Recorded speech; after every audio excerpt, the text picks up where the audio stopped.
So I've probably alluded to it here and there in various videos over the years, but I am cripplingly self-aware. And that's not to say that I am always actually aware of myself. That's me trying to be aware of the fact that I'm not always aware of myself. But it is to say that I am always thinking about how I'm being perceived, how the things that I make might be being interpreted, how they might be misinterpreted, how they're coming across, how I'm coming across, and how everything I make says something about me and I don't want it to say the wrong thing. Although I don't think it's quite as simple as, oh, I'm afraid of what people might think of me or something like that though, because I don't really change the things that I make to please other people, and I'm usually not afraid to say what I think or talk about things that I love, even if other people might not love them. It's more that if there's a potential criticism of the thing I'm making, I want to make that criticism first so that I can be first to the punch and outsmart the audience and make sure that they can't criticize me for something I know about. For better or worse, and this probably speaks to my own ego, there is nothing more frightening to me than making a piece of art, being aware of some of the flaws that it has, and then having someone else point those flaws out to me as though I wasn't aware of them. I've been thinking about it a lot recently, and I know that undoubtedly I have been formed in a major way by the fact that I've been on the internet since I was born, right? And even this YouTube channel, I've been making YouTube videos for over 10 years now. It started in June 2011, and now it's whatever it is, 2022, which is wild to me. So undoubtedly, there have been things that have changed who I am purely from the fact that I've spent so much of my time doing this. I like to think many of the things that having a YouTube channel has done to me are good things, right? I mean, having a YouTube channel has given me friends and collaborators all over the world. It has made me unafraid to reach out to other people and see if they want to be part of something with me. It's made me better at communicating my thoughts about things and being clear and articulate and precise about what I mean. But I also think that it's made me dreadfully afraid of being misinterpreted, and it has made me, even more so than I was when I was born, extremely desiring to anticipate criticisms and respond to them before they are even made. I'm trying to think like when that would have first occurred, like I don't think it was really with my Lego videos. There was not really a hostile environment in the Lego sphere back then, but maybe it was when I started talking about Star Wars or superheroes or all that kind of stuff. You know how that gets.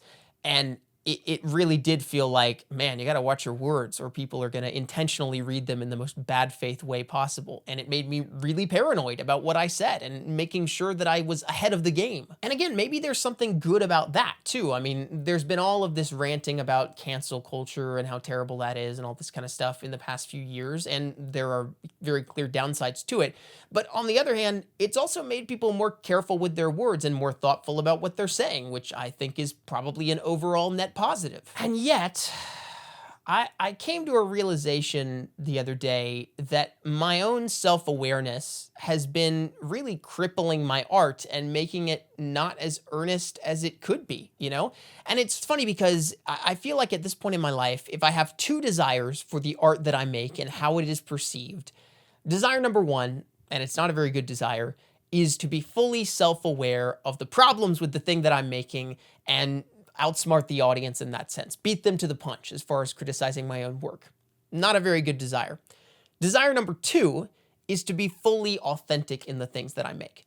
I always have a fear of coming across as fake in the art that I'm making or insincere. And my deepest desire is that the things that I make would seem and actually be fully sincere, and that you could watch my videos or watch the movies that I make and be like, yeah, he really believes in what he's saying. There's not a hint of fakeness to him, and this is what he means. The funny thing about those two desires is that they kind of cancel each other out, right? Like, if I was fully sincere, I feel like I would not need to respond to criticisms because I'd be more confident in what I was saying and I wouldn't need to be thinking about how I'm being perceived and all this kind of stuff, which leads to a sense of fakeness because I'm curating my words, right? But if I'm fully self-aware and all that kind of stuff, it makes it hard to be sincere. So it's created a strange paradox in the things that I make where I have these two competing desires and neither of them is fully fulfilled.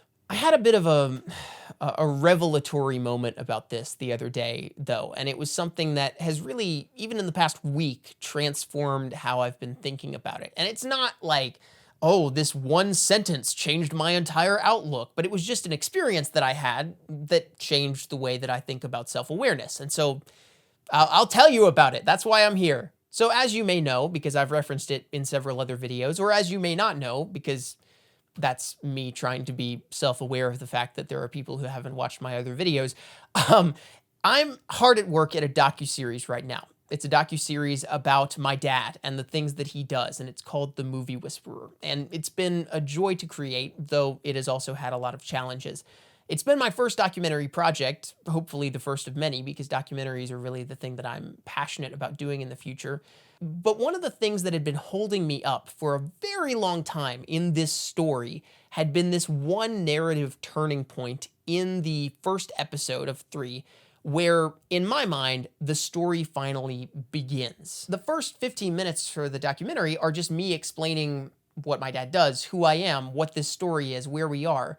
And then the beat that I had really anticipated for a long time was that around the 15-minute mark, we would kind of catch up to present day, and then it would get to the point where I decide to make the documentary. And so the documentary, this whole series, would also have sort of a meta element of the fact that within the documentary, I'm making the documentary, and that's part of the documentary. That's not like a fully crazy premise for a documentary. I mean, there have been plenty of documentaries that have had that documentary element taking place within the actual documentary, but I don't quite know where it came from in my own head for this project, other than the fact that when I imagined making my first documentary, I could not even begin to conceptualize it without requiring some meta element that allowed me to comment on the fact that I was making a documentary within the documentary. A huge part of this, as you could probably guess, comes from the fact that I needed a way to respond to criticisms before they were made and talk about the ways it could come across so that I showed that I was aware of myself before the audience was. So it got to the point where, and this is the scene that was hanging me up for a very long time because I couldn't figure out how to make it work,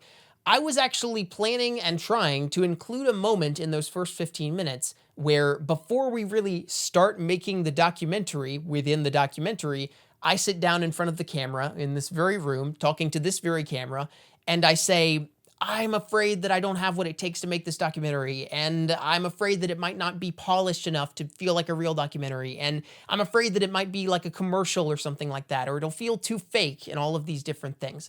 And in my head, that was like this deeply vulnerable moment where the audience would really connect with me by seeing the insecurities that I have and the things that I'm afraid this documentary could be and the things that I don't want it to be and all that kind of stuff. But for the longest time, I couldn't get that beat to work. It felt like it came out of nowhere. It felt like it broke the whole flow of everything that had led up to those moments to just let me talk to the camera for 6 minutes about the things I'm afraid about. And then I showed the current cut to a group of people and got their feedback. And the response to those first 15 minutes, without the scene where I was criticizing myself, was wildly encouraging. People were moved by it. People were really invested in it. People really wanted to see what was next. And they were like, I feel like this is really moving. I want to keep going and figure out what's going to happen next. And I was wildly surprised that anyone liked it as much as they did. I had not expected that in any way. And I said to them, but don't you need a beat here where like the documentary like starts within the documentary? Like you see me like starting to make the documentary and that's like part of the documentary? And they looked at me like, what? What are you talking about? The documentary has already started. It started at the very first scene. Just keep going with that. And then I showed them the scene where I was criticizing myself and saying all the things that I was afraid of how it might come across and all this kind of stuff. And they said, well, that was a very vulnerable scene, but we wouldn't have had any of those feelings about this documentary of it being fake or like a commercial or not polished enough unless you planted those things in our head.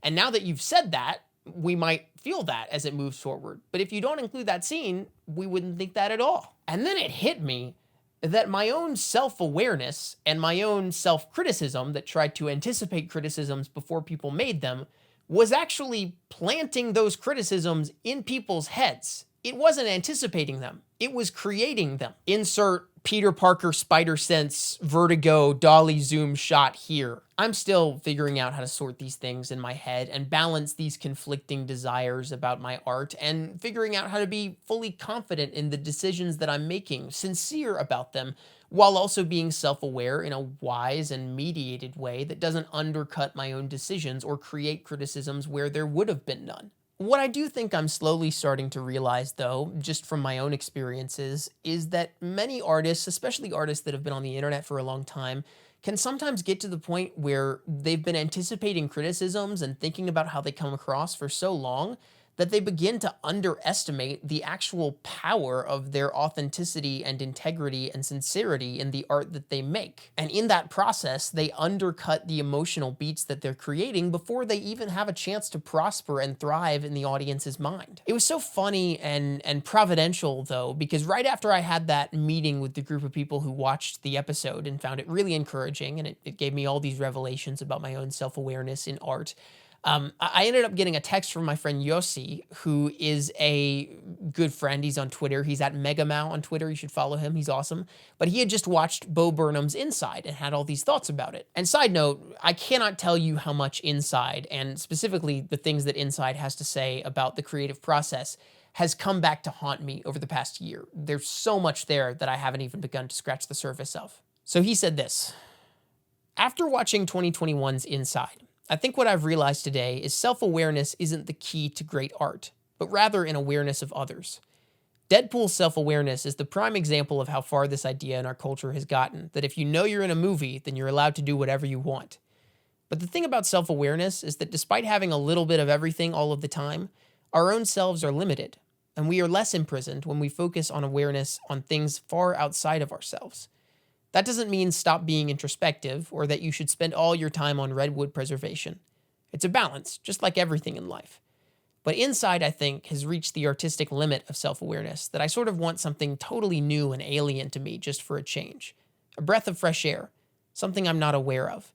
Because as the movie poignantly shows us, it's suffocating and depressing to have nothing but yourself, despite how deep you might be. And man, oh man, when he sent me that text right after that meeting, when I had already been sort of dissecting the fact that my self-awareness was killing my art, it was wildly humbling and convicting for me, because I was like, oh, yeah, that's exactly what I am. Right? And I realize all of this is deeply ironic, because I'm literally making a video about my own self-awareness to show you how aware I am of that self-awareness, but I'm trying not to think about all that. Because the real reason that I made this video, and I mean this totally sincerely, is that I think it might actually help some of you to be more confident in the art that you're making and to be more sincere about the decisions that you make without constantly undercutting yourself like I so often do. And I hope that maybe this could start a discussion about that kind of thinking and how we can do away with it and how we can make things that feel more sincere all around. Thank you to Yossi, by the way, for those beautiful words and just a really insightful take on Inside overall. But what about you? Like, have you struggled with this? I feel like this is something that our generation especially might be struggling with more than prior ones, because we have grown up on the internet and we know that our words can be taken out of context and misinterpreted, and so we sort of anticipate those things before they happen. Either way, I'd really like to know how you've struggled with that, how it has influenced your art, how you've maybe gotten over it or how you'd like to get over it, and how you've just learned to be more sincere in the things that you create. I've been using the word sincere a lot, but that's me trying to be aware of the fact that I've been using the word sincere a lot. Anyway, thank you so much for watching this video. I'm really glad that you're here, and it's just been such a joy to have a community in the past year who is really thoughtful and types great comments with insightful things to say, and I'm excited to see what you say here. Go check out the Patreon if you haven't done that. There's a lot of fun things over there, and yeah, more videos on the way. I'll see you later. Bye.